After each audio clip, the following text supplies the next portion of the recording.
சிவகுமார் அவர் meet பண்ண அதெல்லாம் செம கதை. ஓகே, அவர் படம் பண்ண மாட்டேன்னு ஓட்டாரு.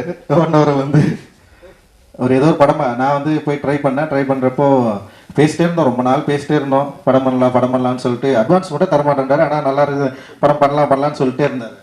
அப்புறம் என்ன பண்ணாருன்னா, ஏதோ ஒரு படம் போயிட்டு ப்ரிவியூ பார்க்க போயிட்டார். பாதி படம் முடிச்சிருந்தது. இவர் கூப்பிட்டு ஒரு கோடி ரூபா கொடுத்தீங்களா படத்தை முடிச்சிடலான்னு சொல்லிட்டு அவர் கூப்பிட்டு காட்டியிருக்காங்க. அந்த படம் பார்த்துட்டு அப்படியே ஓடிட்டார் அவர். ஏன்னா வந்து படமே எடுக்க வேணாம் அப்படின்ற மாதிரி ஒரு முடிவுக்கு வந்துட்டார். வந்ததுக்கப்புறம் நான் என்ன பண்ணேன்னா, என்னடா இவர் வந்து படம் பண்ண மாட்டேன்னாருன்னு சொல்லிட்டு எங்களுக்கு தெரிஞ்ச இங்கிலீஷில் ஒரு லெட்டர் எழுதணும். ஒரு மெயில் எழுதி தலைவனுக்கு அனுப்பிச்சுட்டோம். அது உடனே கூப்பிட்டாரு, ஒரு 50,000 அட்வான்ஸ் கொடுத்தாரு.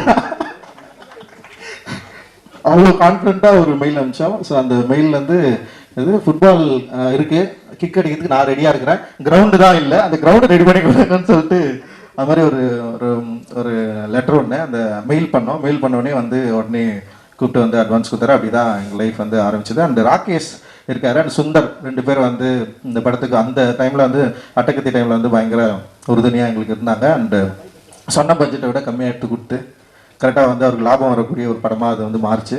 ஸோ அதனால தான் பீஸா ஆரம்பித்தார், உடனே வந்து ஆரம்பித்தார். ஸோ அதுக்கப்புறம் வந்து சுதுகவும்